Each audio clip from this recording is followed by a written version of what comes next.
If it's just a rotation, do the length change? Yeah, and in particular, remember that earlier in life, I don't remember exactly when that was in life, we had this concept that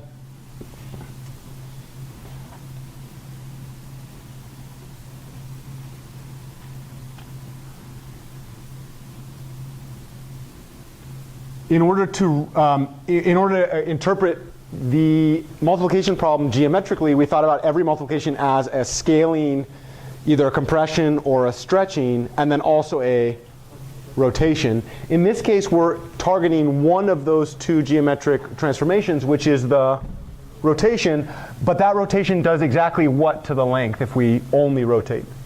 Nothing. It's a multiplication by length 1, basically, right? In this situation, we'd have to do a little bit of analysis, but we're going to say that this is a theta, and why don't we say that it goes that way? So E1 would get mapped to B1. Of course, underneath this whole thing, we had that this angle right there was going to be at 90 degrees.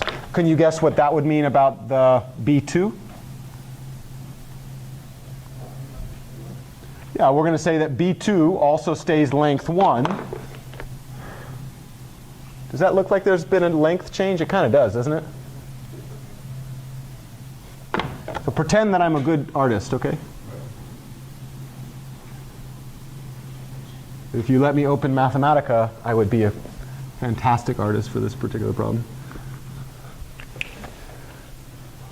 And we'll call this thing over here 2. And I might actually have us do a little bit of analysis to figure out what the individual entries of these things are based on the angle theta and our knowledge of trigonometry.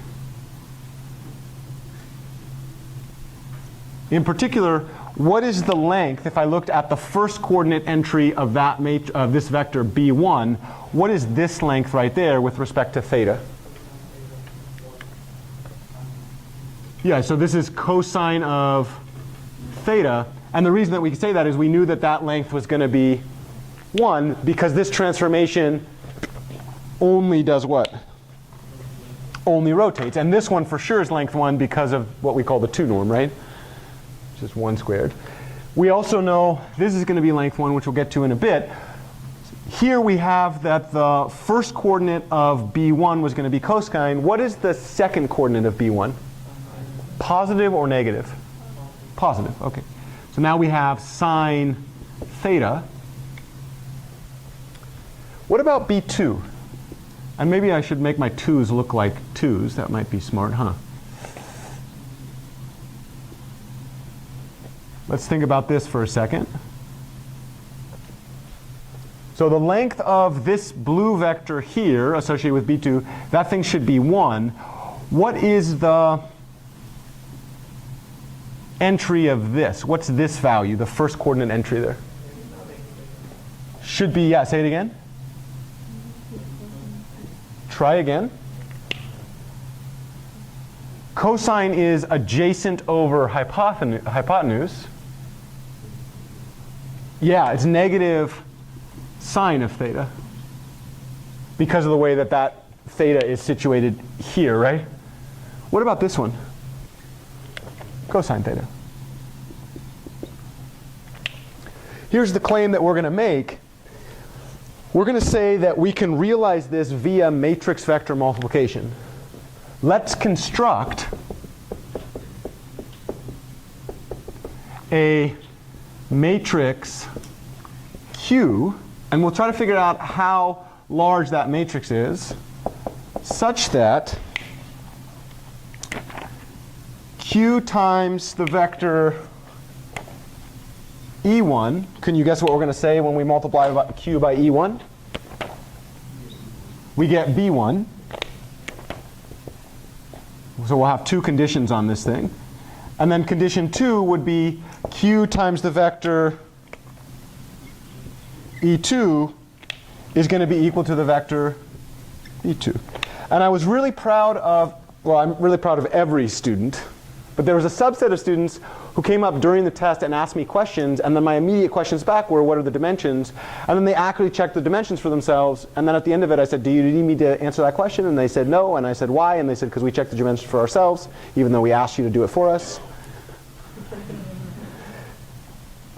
this is a habit that I want you to develop in this class. I don't want you to have to depend on me. I want to fire myself as your instructor. Every single time we write one of these, I want you to write a dimension analysis. How big is B1 in this case? 2 by 1. How big is E1? 2 by 1. How about E2? 2 by 1. How about B2? 2 by 1. What does that immediately imply about the size that Q should be? Q should definitely be what we call a 2 by 2, because the number of columns of Q must equal the number of rows of E, and then the number of rows of Q must also equal the number of rows of B. Let's go ahead and look at this.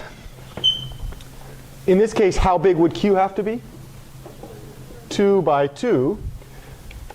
Let's set Q. If it's 2 by 2, how many entries does it have? What are they? And I might go to Ryan because he had this really interesting way of writing matrices with letters, and we're working on this, right, Ryan? Yeah. What would you call this entry? 1 1. 2 1. Awesome. 2 2. That's a very valid way of doing it. It's just that it kind of flies in the face of the field, and I would imagine that in early stages many people did that, right?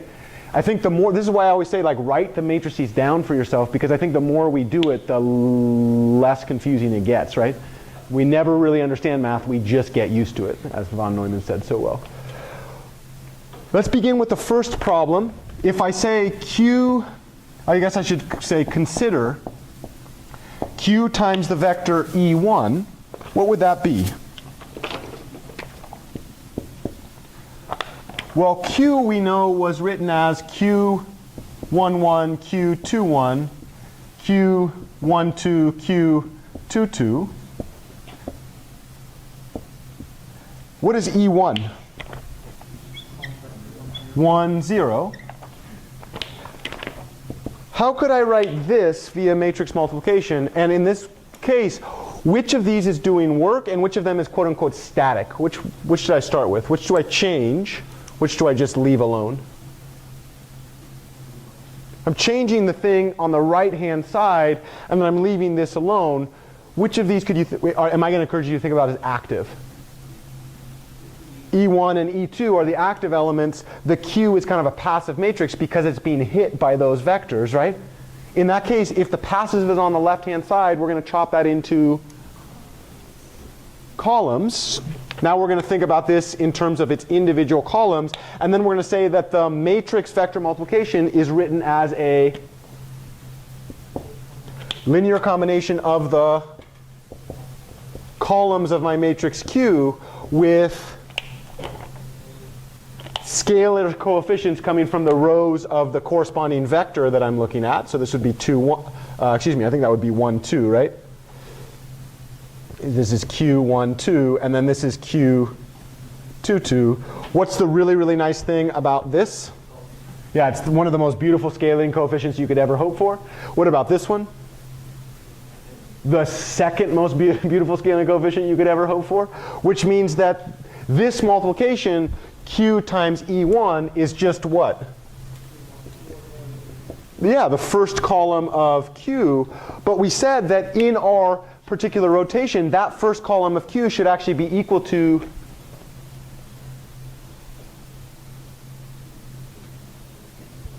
B1. Do you know the entries of B1? What are the entries of B1 based on the geometry of our rotation? Cosine of theta, sine of theta. What is the first column of Q? Cosine in entry 1 1, sine in entry 2 1.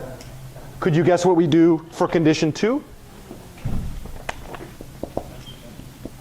Condition 2 says that if I multiply my matrix Q by the vector E2, this is the same thing as trying to find which entries Q11, Q21, Q12, Q22 do I need to fill out such that if I multiply by the vector 0 1, I get the vector B2 out. What do you know about this one? Which one are we thinking about as passive? Which one are we thinking about as active? Passive on the left, active on the right. When we're thinking about passive on the left, what are we going to do? Chop it up into columns and then take linear combinations of those columns using the scalar coefficients there. So what is this linear combination? We should write it all out perhaps. 0 times the Q11, Q21 plus 1 times Q12, Q22, which is what? What happens when I multiply the first column by 0? Yeah, literally total annihilation. What about the second column by 1? That's the identity, multiplicative identity, which says that I get a copy of the second column out. And this second column we claimed was supposed to be equal to, by the geometry of our problem, this was supposed to be negative sine theta cosine of theta, which means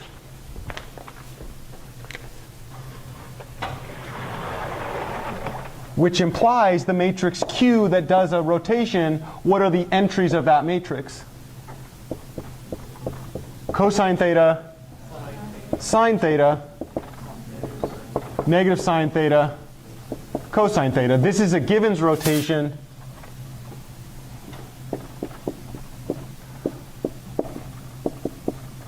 by theta, I guess you could call it by angle theta, in the counterclockwise direction.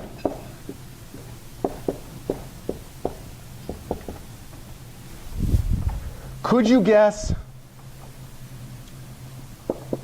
clockwise rotation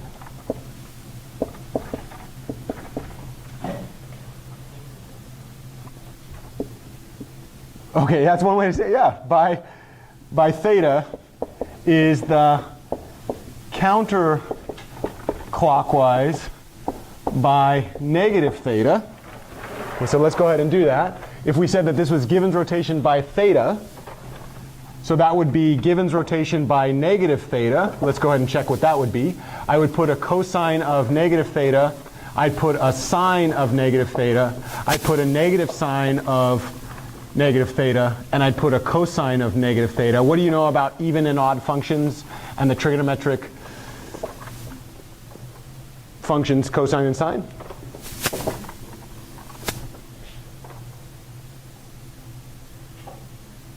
Cosine is even, so if I have a negative inside, what happens when I travel in the negative direction? So just look at cosine. If I go in the positive direction, I get a graph that looks like that. If I go in the negative direction, I get a graph that looks like that. What do you know about those two graphs? They're symmetric, right? So those things end up being identical. What about sine? If I travel in the positive direction, I get a graph that looks like that. If I travel in the negative direction, I get the negative of that graph. It's an odd function. How odd? What do you now know about counterclockwise rotations as related to clockwise notations?